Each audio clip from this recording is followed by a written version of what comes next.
Hello friends, welcome to Fantasy Guru Tamizhan YouTube channel. நீங்க இன்னும் நம்ம சேனலை சப்ஸ்கிரைப் பண்ணலைன்னா மறக்காம சப்ஸ்கிரைப் பண்ணிக்கங்க. இப்படி பக்கத்துல பெல் ஐக்கான் டச் பண்ணிட்டு ஆள்னு கொடுத்துங்க. நான் போடக்கூடிய வீடியோக்களை உடனுக்குடன் பாருங்க. இன்னைக்கு இந்த வீடியோல கேகேஆர் அண்ட் ஆர்சிபி இந்த ரெண்டு டீமோட பிளேயர்ஸ் ஸ்டாட்ஸை பார்த்தாங்க பார்க்க போறோம். பிளேயர் ஸ்டாட்ஸ் பற்றி ஒன்றும் இல்லைங்க, ரெண்டு டீமோட head to head record and venue record and recent form எப்படி இருக்காங்க அப்படிங்கிறத தான் பார்க்க போறோம். அந்த பிளேயர் ஸ்டாட்டஸை பார்க்கறதுக்கு முன்னாடி இந்த மேட்ச் என்னைக்கு நடக்குது, எங்க நடக்குது அப்படிங்கறத வந்து பாத்துக்குவோம். இந்த மேட்ச் வந்து பாத்தீங்கன்னா 21ஆம் தேதி ஏப்ரல் வந்து நடக்குதுங்க. டைமிங் மதியம் 3:30 வந்து மேட்ச் வந்து நடக்குதுங்க. இதே பர்டிகுலர் டேட்ல வந்து பாத்தீங்கன்னா ரெண்டு மேட்ச் நடக்க இருக்கு.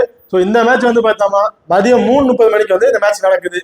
ஓகே, இந்த மேட்ச் எங்க நடக்குன்னு பார்த்தோம்னா ஈடன் கார்டன் கொல்கத்தால தாங்க இந்த மேட்ச் வந்து நடக்க இருக்கு. ஓகேப்பா, அடுத்துதான் நீங்க இன்னும் நம்ம டெலிகிராம் சேனல்ல ஜாயின் பண்ணலைன்னா மறக்காம ஜாயின் பண்ணிக்கங்க. லாஸ்ட் ஹாஃப் அன் ஹவர்ல கிராண்ட் லீக் அண்ட் ஸ்மால் லீக்கோட டெமோ டீம் வந்து கொடுத்துட்டு இருக்கிறோம். அது மட்டும் இல்லாம டாஸ் போட்டதுக்கு அப்புறம் டாஸ் யார் வின் பண்ணியிருக்காங்க, அது ரெண்டு டீமோட பிளேயிங் லெவல் யார் யார் இருக்கா, புதுசாக சேஞ்ச் பண்ணியிருக்காங்களா அப்படிங்கிறது ரிப்போர்ட் பண்ணிட்டு இருக்கோம். முக்கியமா லாஸ்ட் ஹாஃப் அன் ஹவர்ல பிச்சோட ரிப்போர்ட்டும் நாங்கள் கொடுத்துட்டு இருக்கிறாங்க. ஸோ மறக்காம டெலிகிராம் சேனல் ஜாயின் பண்ணிக்கங்க. டிஸ்கிரிப்ஷன்ல லிங்க் இருக்கு. அடுத்ததா நீங்க இன்னும் நம்ம குமேரா ஃபேண்டசி ஆப்ல வந்து ஜாயின் பண்ணலைன்னா மறக்காம ஜாயின் பண்ணிக்கங்க. டிஸ்கிரிப்ஷன்ல லிங்க் இருக்கு. இன்வைட் கோடு வந்து FG. இந்த ஆப்பை பொறுத்த வரைக்கும் ஸ்மால் லீக்ல நீங்க ட்ரை பண்ணும்போது ரொம்ப ரொம்ப யூஸ்ஃபுல்லா இருக்கும். மற்ற ஆப்பை கம்பேர் பண்ணும்போது இந்த ஆப்புக்கு பிரைஸ் மணி வந்து அந்த நீங்க இன்வெஸ்ட் பண்ற மணி வந்து பாத்தீங்கன்னா ரொம்ப ரொம்ப கம்மியா இருக்குங்க. ஸோ மறக்காம குபேரா ஃபேண்டசி ஆப்ல வந்து ஜாயின் பண்ணிக்கங்க. இந்த ஆப்பை பொறுத்த வரைக்கும் பாத்தீங்கன்னா டியோன்னு ஒரு ஆப்ஷன் கொடுத்துருக்காங்க. இந்த இதுல அவங்களே வந்து பாத்தீங்கன்னா பர்டிகுலர் ஒரு 5 பிளேயரை வந்து கொடுத்துருவாங்க. அதுல இருந்து நீங்க ஒரு பிளேயரை பிக் பண்ணி பிளே பண்ணாவே போதும், அதிக மணி வின் பண்ணலாம். ஸோ மறக்காம ஃபேண்டசி ஆப்ல வந்து ஜாயின் பண்ணிக்கங்க. டிஸ்கிரிப்ஷன்ல லிங்க் இருக்கு. இன்வைட் கோடு வந்து FG.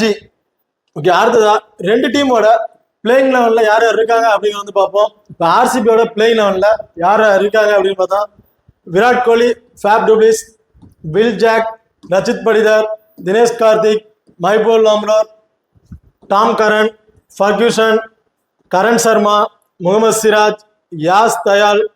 அடுத்தது பார்த்தீங்கன்னா அனுஜித் ராவத். இவங்க வந்து ஆர்சிபியோட ஒரு பிளேயிங் லெவலில் இருக்காங்க. இப்போ அடுத்ததா கேகேஆரோட பிளேயிங் லெவலை வந்து பார்ப்போம். இதில் வந்து Sunil Narine, Phil Salt and Raghuvanshi, Shreyas Iyer, Venkatesh Iyer, Rinku Singh and Andre Russell, Starc, Vaibhav Arora, Nitish Rana. அடுத்ததா வந்து வருண் சக்கரவர்த்தி. ஓகே, இப்போ அடுத்ததா இப்போ வந்து ரெண்டு டீமோட பிளேயர்ஸ் யார் யார் இருக்காங்க அப்படின்னு ரெண்டு டீமோட பிளேயர் நம்ம பார்த்துட்டோம். இப்போ அடுத்ததா ரெண்டு டீமோட பிளேயர் ஸ்டாட்ஸ் வந்து பார்ப்போம். இப்போ ஃபர்ஸ்ட் வந்து பார்த்தீங்கன்னா கேகேஆரோட பிளேயர் ஸ்டாட்ஸ் வந்து பார்ப்போம். இது வந்து பிளிப்ஸால்டோட ஹெட் டு ஹெட் ரெக்கார்டை பொறுத்த வரைக்கும் ரெண்டு மேட்சை பிளே பண்ணி 117ங்கிற ரெண்டு வந்து எடுத்திருக்காருங்க. அதுவும் செகண்ட் இன்னிங்ஸ்ல தான் அந்த ரெண்டு வந்து அடிச்சிருக்காரு.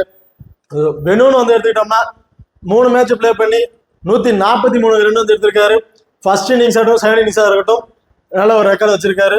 இப்போ ரீசன்ட் ஃபார்ம் பார்த்தீங்கன்னா ஒரு 3-4 மேட்ச்ல வந்து பார்த்தீங்கன்னா 30+ ரன் வரையும் எடுத்திருக்காருங்க. இப்போ அடுத்த சுனில் நரேன் பொறுத்த வரைக்கும் ஹெட் டு ஹெட் ரெக்கார்ட்ல 19 மேட்ச் பிளே பண்ணி 279 ரன் எடுத்திருக்காரு. பிளஸ் 24 விக்கெட் எடுத்திருக்காருங்க. ஃபர்ஸ்ட் இன்னிங்ஸை 4 மேட்ச் பிளே பண்ணி 47 ரன்னும் பிளஸ் 10 மேட்ச்ல 14 விக்கெட் வந்து எடுத்திருக்காருங்க. செகண்ட் இன்னிங்ஸை பொறுத்த வரைக்கும் 7 மேட்ச் பிளே பண்ணி 232 ரன் எடுத்திருக்காரு. 9 மேட்ச்ல 3 விக்கெட் வந்து எடுத்திருக்காரு. So head to head record வந்து ரொம்ப சூப்பராகவே இருக்கு. சுனில் பார்த்தோம்னா 55 மேட்ச் பிளே பண்ணி 463 ரன் வந்து எடுத்திருக்காரு. பிளஸ் அதோட 65 விக்கெட் எடுத்திருக்காருங்க. ஃபர்ஸ்ட் இன்னிங்ஸ் ஆகட்டும் செகண்ட் இன்னிங்ஸ் ஆகட்டும் ரெண்டுலையுமே ஒரு சூப்பரான ரெக்கார்ட் வச்சிருக்காரு.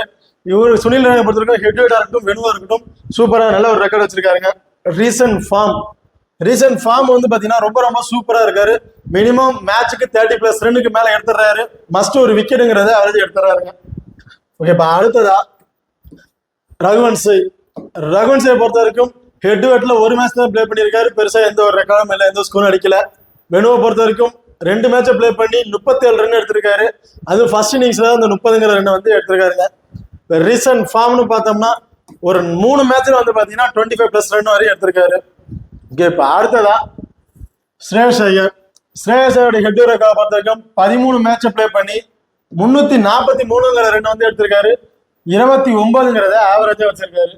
போத் ஃபர்ஸ்ட் இன்னிங்ஸ் ஆகட்டும் செகண்ட் இன்னிங்ஸ் ஆகட்டும் ரெண்டுலையுமே ஹெட் டு ஹெட்ல ஒரு நல்ல ஒரு ரெக்கார்ட் வச்சிருக்காரு. இப்போ வெனுன்னு எடுத்துக்கிட்டோம்னா 13 மேட்ச்ல 343 ரன் எடுத்திருக்காரு. 26ங்கிறத ஆவரேஜா வச்சிருக்காரு. இதுலயும் சரி ஃபர்ஸ்ட் இன்னிங் ஆகட்டும் செகண்ட் இன்னிங்ஸ் ரெண்டுலையும் போத் ரோலா ரெக்கார்டு வச்சிருக்காரு. ஸ்ரேயஸ் ஐயரை பொறுத்த வரைக்கும் ஹெட் டு ஹெட்டா இருக்கட்டும் வெனுவா இருக்கட்டும் நல்ல ஒரு ரெக்கார்டு வச்சிருக்காருங்க. இப்போ அடுத்ததா ஆண்ட்ரூ ரசலோட ஹெட் டு ஹெட் ரெக்கார்டை பொறுத்த வரைக்கும் 39ங்கிறத ஆவரேஜ் வச்சிருக்காரு. 16 மேட்ச் பிளே பண்ணி 396 ரன் வந்து எடுத்திருக்காரு. பிளஸ் 14 விக்கெட்டும் எடுத்திருக்காருங்க. ஃபர்ஸ்ட் இன்னிங்ஸ்ல 50 ஆவரேஜ் வச்சிருக்காரு. செகண்ட் இன்னிங்ஸ்ல 55ங்கிறத ஆவரேஜ் வச்சிருக்காரு.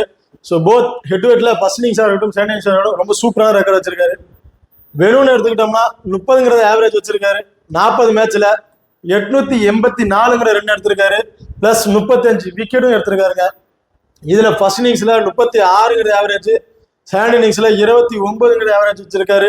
விக்கெட் ஆப்ஷன் வந்து பார்த்தோம்னா ஃபர்ஸ்ட் இன்னிங்ஸ்ல 17 விக்கெட் எடுத்திருக்காரு. செகண்ட் இன்னிங்ஸ்ல 18 விக்கெட் வந்து எடுத்திருக்காருங்க. ஸோ இவருக்கு வந்து ஹெட் டு ஹெட்டா இருக்கட்டும் வெனுவா இருக்கட்டும் ரொம்ப சூப்பரான ரெக்கார்ட் வச்சிருக்காரு.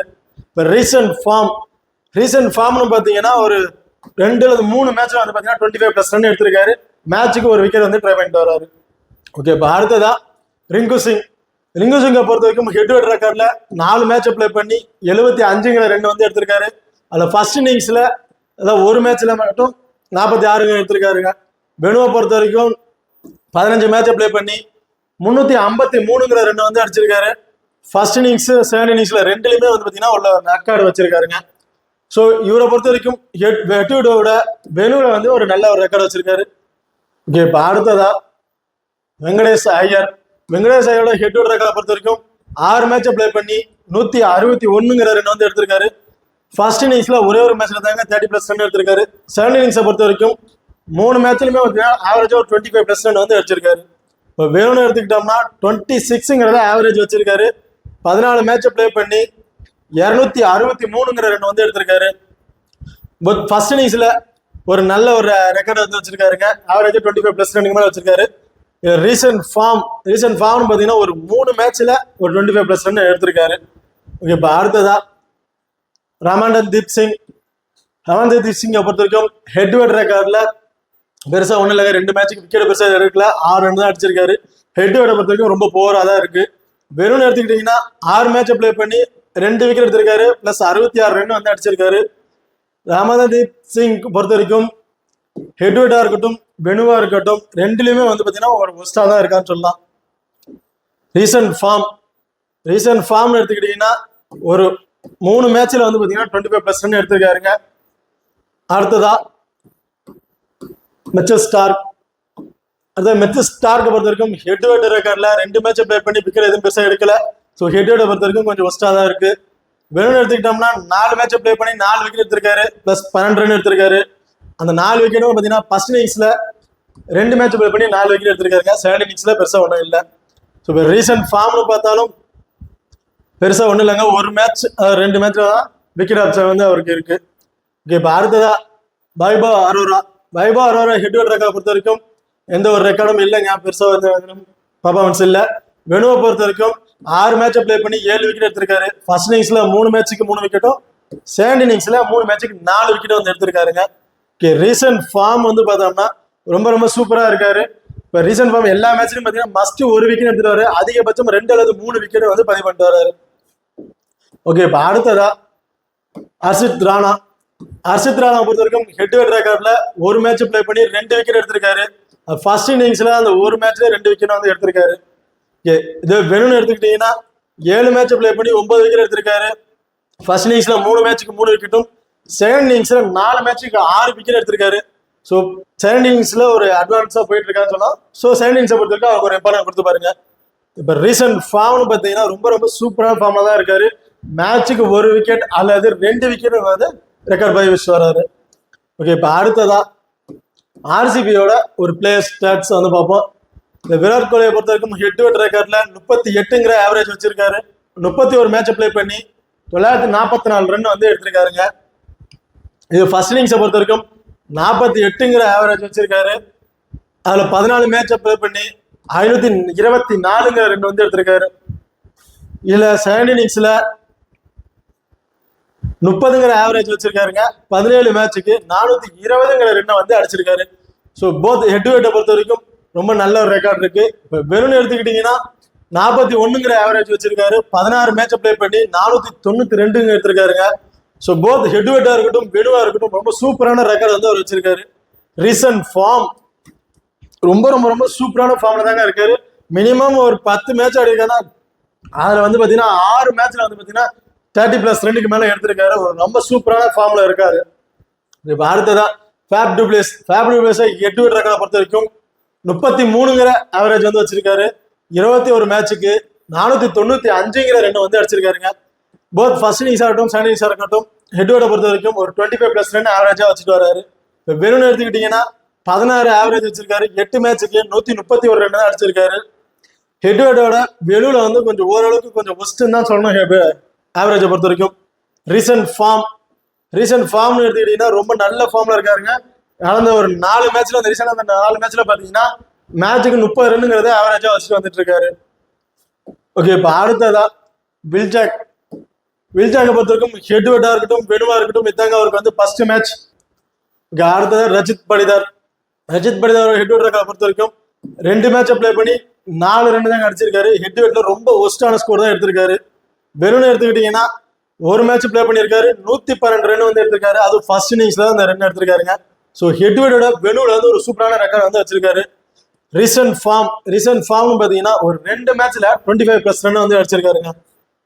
ஓகே, இப்போ அடுத்ததா தினேஷ் கார்த்தியை பொறுத்த வரைக்கும் ஹெட் டு ஹெட்ல 30ங்கிற ஆவரேஜ் வச்சிருக்காரு. 21 மேட்சுக்கு 417ங்கிற ரன் வந்து அடிச்சிருக்காருங்க. ஃபர்ஸ்ட் இன்னிங்ஸ்ல 45ங்கிறத ஆவரேஜ் வச்சிருக்காரு. செகண்ட் இன்னிங்ஸ்ல 24ங்கிறத ஆவரேஜா வச்சிருக்காருங்க. ஸோ ஓவராலா ஹெட் டு ஹெட்டை பொறுத்த வரைக்கும் ஒரு நல்ல ஒரு ஆவரேஜ் வச்சிருக்காரு. பார்த்துக்கிட்டீங்கன்னா முதல் 40ங்கிறத ஆவரேஜ் வச்சிருக்காரு. 32 மேட்சை பிளே பண்ணி 754ங்கிற ரன் வந்து அடிச்சிருக்காருங்க. ரீசன்ட் ஃபார்ம் ரொம்ப ரொம்ப ரொம்ப சூப்பரான ஃபார்ம்ல இருக்காருங்க. பினிஷிங் ரோல்ல வந்து மேட்சை பினிஷிங் பண்றதுக்கு வேற லெவலுக்கு கொண்டு போயிட்டு இருக்காரு. ஸோ தினேஷ் கார்த்தியை வந்து நீ ஒரு கேப்டன் அண்ட் வைஸ் கேப்டன் கொடுத்து கூட நீங்க ட்ரை பண்ணி பார்க்கலாம். இப்போ அடுத்ததா மைபோல் ராம்லோரை பொறுத்த வரைக்கும் ஹெட் டு ஹெட்ல ஒரு மேட்சை பிளே பண்ணி 34ங்கிற ரன் வந்து அடிச்சிருக்காரு. இது ஃபர்ஸ்ட் இன்னிங்ஸ்ல அந்த 34 ரன் வந்து எடுத்திருக்காருங்க. வெனுவை பொறுத்த வரைக்கும் ஒரு மேட்சை பிளே பண்ணி 14 ரன் தாங்க எடுத்திருக்காரு. ஸோ வெனுல ரொம்ப ஒஸ்டா தான் இருக்காரு. ஓகே, இப்போ அடுத்ததா டாம் கரனை பொறுத்த வரைக்கும் ஒரு மேட்சை பிளே பண்ணியிருக்காரு ஹெட் டு ஹெட்ல. அதுல ஒரு விக்கெட் எடுத்திருக்காரு.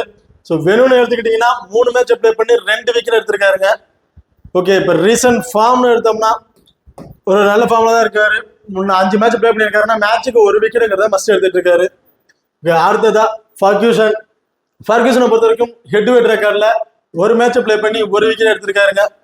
வெனுன்னு வந்துட்டீங்கன்னா 5 மேட்சை பிளே பண்ணி 2 விக்கெட் வந்து எடுத்திருக்காரு. இப்போ ரீசன்ட் ஃபார்ம் வந்து ரொம்ப நல்ல ஃபார்ம்ல தாங்க இருக்காரு. மேட்சுக்கு ஒரு விக்கெட் அதிகபட்சம் 2 அல்லது 3 விக்கெட்னு வந்து எடுத்துக்கிட்டு இருக்காரு. ஓகே, இப்போ அடுத்ததான் வந்து பார்த்தோம்னா கரண் சர்மாவை பொறுத்த வரைக்கும் ஹெட் டு ஹெட் ரெக்கார்ட்ல 14 மேட்ச் பிளே பண்ணி 19ங்கிற விக்கெட் வந்து எடுத்திருக்காரு. ஃபர்ஸ்ட் இன்னிங்ஸை பொறுத்த வரைக்கும் 8 மேட்சுக்கு 13 விக்கெட்டும் செகண்ட் இன்னிங்ஸ்ல 6 மேட்சுக்கு 6 விக்கெட் எடுத்திருக்காருங்க. Both head to head first இன்னிங்ஸா இருக்கட்டும் செகண்ட் இன்னிங்ஸா இருக்கட்டும் நல்ல ஒரு ரெக்கார்ட் வந்து வச்சிருக்காரு. இப்போ வெறும்னு பார்த்தோம்னா 7 மேட்சுக்கு 10ங்கிற விக்கெட் வந்து எடுத்திருக்காரு. ஃபர்ஸ்ட் இன்னிங்ஸ்ல 4 மேட்சுக்கு 5 விக்கெட்டும் செகண்ட் இன்னிங்ஸ்ல 3 மேட்சுக்கு 5 விக்கெட் எடுத்திருக்காருங்க. ஸோ ரெண்டுமே வெனுவா இருக்கட்டும் ஹெட் டு ஹெட் ரெக்கார்டா இருக்கட்டும் ரொம்ப சூப்பரான ரெக்கார்டு வந்து வச்சிருக்காரு. ரீசன்ட் ஃபார்ம் வேற லெவல்ல இருக்காருங்க. மேட்சுக்கு ஒரு விக்கெட் அதிகபட்சம் 2 விக்கெட் வரை எடுத்துட்டு இருக்காரு. அடுத்ததா Mohammed Siraj head to head ரெக்கார்டை பொறுத்த வரைக்கும் 13 மேட்ச் பிளே பண்ணி 13 விக்கெட் எடுத்திருக்காரு. ஃபர்ஸ்ட் இன்னிங்ஸ்ல 4 மேட்சுக்கு 6 விக்கெட்டும் செகண்ட் இன்னிங்ஸ்ல 9 மேட்சுக்கு 7 விக்கெட் எடுத்திருக்காருங்க. அதே வெறுன்னு வந்துட்டீங்கன்னா 3 மேட்சுக்கு 2 விக்கெட் எடுத்திருக்காரு. ஃபர்ஸ்ட் இன்னிங்ஸ்ல ஒரு மேட்சுக்கு ஒரு விக்கெட்டும் செகண்ட் இன்னிங்ஸ்ல 2 மேட்சுக்கு ஒரு விக்கெட்டும் வந்து எடுத்திருக்காருங்க. ஓகே, ஹெட் டு ஹெட்டோட வெனுல வந்து கொஞ்சம் கம்மியா தான் இருக்காரு. ஓகே, இப்போ அடுத்ததா யாஸ் தயாலோட ஹெட் டு ஹெட் ரெக்கார்டை பொறுத்த வரைக்கும் 3 மேட்ச் பிளே பண்ணி 3 விக்கெட் வந்து எடுத்திருக்காரு. அது செகண்ட் இன்னிங்ஸ்ல தாங்க அந்த 3 மேட்ச் 3 விக்கெட் வந்து எடுத்திருக்காரு. ஹெட் டு ஹெட்ல ஃபர்ஸ்ட் இன்னிங்ஸ்ல பெரிய ஒரு ரெக்கார்டு எதுவும் இல்லை. இப்போ வெனுன்னு எடுத்துக்கிட்டீங்கன்னா ஒரு மேட்ச் தான் பிளே பண்ணியிருக்காரு. அதுல ஒரு விக்கெட் எடுத்திருக்காரு. வெனுல ஃபர்ஸ்ட் இன்னிங்ஸ்ல தாங்க அந்த ஒரு விக்கெட் எடுத்திருக்காரு. இப்போ ரீசன்ட் ஃபார்ம்னு பாத்தீங்கன்னா எல்லா மேட்ச்லயுமே மேட்சுக்கு ஒரு விக்கெட் அல்லது 2 அல்லது 3 விக்கெட் வரையும் அதிகபட்சம் எடுத்திருக்காருங்க. ஓகே, இப்போ அடுத்ததா பிளேயர் பேட்டில் வந்து பார்ப்போம். இந்த பிளேயர் பேட்டில் விராட் கோலிக்கு வந்து பார்த்தீங்கன்னா சுனில் நரேன்ட்ட 26 இன்னிங்ஸ் பிளே பண்ணி 6 முறை வந்து விக்கெட் இழந்திருக்காரு. 220 பாலுக்கு 217 ரன் தான் அடிச்சிருக்காருங்க. அது ஆண்ட்ரூ ரசல்கிட்ட 23 இன்னிங்ஸ் பிளே பண்ணி 4 முறை விக்கெட் இழந்திருக்காரு. 192 பாலுக்கு 227 ரன் வந்து அடிச்சிருக்காரு. அது மெட்ரல் ஸ்டார்கிட்ட 19 இன்னிங்ஸ் பிளே பண்ணி 1 முறை வந்து விக்கெட் இழந்திருக்காருங்க. 200 பாலுக்கு 236 ரன்னுங்கிறது எடுத்திருக்காரு. அடுத்ததா வருண் சக்கரவர்த்தி கிட்ட 7 இன்னிங்ஸ் பிளே பண்ணி 1 முறை விக்கெட் இழந்திருக்காரு. 39 பாலுக்கு 40 ரன் வந்து அடிச்சிருக்காருங்க. இதுல வந்து பாத்தீங்கன்னா வருண் சக்கரவர்த்தி அண்ட் சுனில் நரேன் இவங்க 2 பேரும் விராட் கோலிக்கு அவங்களுக்கு பேட்டில் இருக்க ஒரு வாய்ப்பு இருக்குங்க. அடுத்ததா ஃபேப் டுப்ளிஸை பொறுத்த வரைக்கும் சுனில் நரேன்ட்ட 16 இன்னிங்ஸ் பிளே பண்ணி 2 முறை வந்து விக்கெட் இழந்திருக்காரு. 89 பாலுக்கு 68 ரன் வந்து அடிச்சிருக்காருங்க. ஆண்ட்ரூ ரசல்கிட்ட 89 பால் பிடிச்சி 117 ரன் வந்து அடிச்சிருக்காரு. 14 இன்னிங்ஸ்ல 5 முறை வந்து விக்கெட் இழந்திருக்காரு. மெட்ரல் ஸ்டார்க் கிட்ட 148 பாலுக்கு 188 ரன் வந்து எடுத்திருக்காரு. 16 இன்னிங்ஸ்ல 3 முறை வந்து விக்கெட் இழந்திருக்காருங்க. அண்ட் வருண் சக்கரவர்த்தி கிட்ட 4 இன்னிங்ஸ்ல 1 முறை விக்கெட் இழந்திருக்காரு. 30 பாலுக்கு 42 ரன் வந்து அடிச்சிருக்காருங்க. இதுல மோஸ்ட்லி பாத்தீங்கன்னா Sunil Naren and Andre Russell இவங்க ரெண்டு பேரும் அந்த ஃபேப் டுப்ளிஸுக்கு வந்து ஒரு பேட்டில் இருக்க வாய்ப்புகள் இருக்கு. அடுத்ததா வில்ஜாக்கை பொறுத்த வரைக்கும் லெஃப்ட் பிரேக் ஸ்பின்னர்கிட்ட 50 இன்னிங்ஸ்ல 16 முறை வந்து விக்கெட் இழந்திருக்காரு. 250 பாலுக்கு 355 ரன் வந்து எடுத்திருக்காரு. அண்ட் லெஃப்ட் ஆர்ம் ஆர்த்தடாக்ஸ் பவுலர்கிட்ட வந்து பாத்தீங்கன்னா 74 இன்னிங்ஸ்ல 23 முறை விக்கெட் இழந்திருக்காரு. 423 பால்ல வந்து 618 ரன் வந்து எடுத்திருக்காருங்க. அடுத்ததா தினேஷ் கார்த்தி பொறுத்த வரைக்கும் சுனில் நரேன்ட்ட 13 இன்னிங்ஸ் பிளே பண்ணி 1 முறை வந்து விக்கெட் இழந்திருக்காரு. 82 பாலுக்கு 79 ரன் தான் அடிச்சிருக்காரு. அண்ட் வருண் சக்கரவர்த்தி கிட்ட 2 இன்னிங்ஸ் பிளே பண்ணி 1 முறை வந்து விக்கெட் இழந்திருக்காரு. 5 பாலுக்கு 3 ரன் தான் அடிச்சிருக்காருங்க.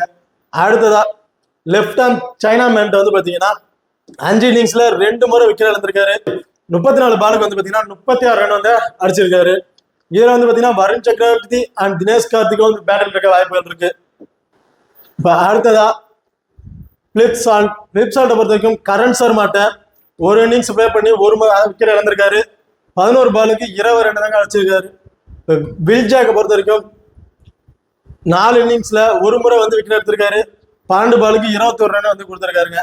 அது டாம் கரண்ட்ட 7 இன்னிங்ஸ்ல 1 முறை வந்து விக்கெட் இழந்திருக்காரு. 10 பாலுக்கு 12 ரன் வந்து அடிச்சிருக்காரு. அண்ட் விஜயகுமார் வைசாக்கிட்ட 1 இன்னிங்ஸ்ல 1 முறை விக்கெட் இழந்துட்டு 3 பாலுக்கு 1 ரன் தாங்க அடிச்சிருக்காரு. இப்ப அடுத்ததா சுனில் நரேன் பொறுத்த வரைக்கும் கரண் சர்மாட்ட 3 இன்னிங்ஸ்ல 2 முறை விக்கெட் இழந்திருக்காரு. இந்த 12 பாலுக்கு 11 ரன் வந்து அடிச்சிருக்காருங்க. அண்ட் முகமது சிராஜ் கிட்ட 5 இன்னிங்ஸ்ல 2 முறை வந்து விக்கெட் இழந்திருக்காரு. 11 பாலுக்கு 12 ரன் அடிச்சிருக்காரு. போத் இவங்க 2 பேருமே சுனில் நரேனுக்கு ஒரு பேட்டில் இருக்க வாய்ப்புகள் இருக்கு. அடுத்ததா ஸ்ரேயஸ் ஐயரை பொறுத்த வரைக்கும் ஃபர்கியூசன்ட்ட 12 இன்னிங்ஸ்ல 2 முறை வந்து விக்கெட் இழந்திருக்காரு. 86 பாலுக்கு 89 ரன் வந்து அடிச்சிருக்காரு. முகமது சிராஜ் கிட்ட 9 இன்னிங்ஸ்ல 2 விக்கெட்டை வந்து இழந்திருக்காருங்க. 33 பாலுக்கு 39 ரன் வந்து அடிச்சிருக்காரு. அடுத்ததா யாஸ் தயால்கிட்ட 2 இன்னிங்ஸ்ல 1 முறை விக்கெட் இழந்திருக்காரு. 7 பாலுக்கு 6 ரன் தாங்க அடிச்சிருக்காரு. இதுல மோஸ்ட்லி ஸ்ரேயஸ் ஐயருக்கும் யாஸ் தயாலுக்கும் ஒரு பேட்டில் இருக்க வாய்ப்புகள் இருக்கு. அடுத்ததா ஆண்ட்ரூ ரசலை பொறுத்த வரைக்கும் கரண் சர்மாட்ட 1 இன்னிங்ஸ் பிளே பண்ணியிருக்காரு. அவரு விக்கெட்டை இழந்துட்டாருங்க. 1 பால் தான் பிடிச்சிருக்காரு. ரன் எதுவுமே எடுக்கல. முகமது சிராஜ்கிட்ட 6 இன்னிங்ஸா பிளே பண்ணி 2 முறை விக்கெட் இழந்திருக்காரு. 19 பாலுக்கு 22 ரன்னுங்க அடிச்சிருக்காருங்க. ஓகே, இப்ப அடுத்ததா பாத்தீங்கன்னா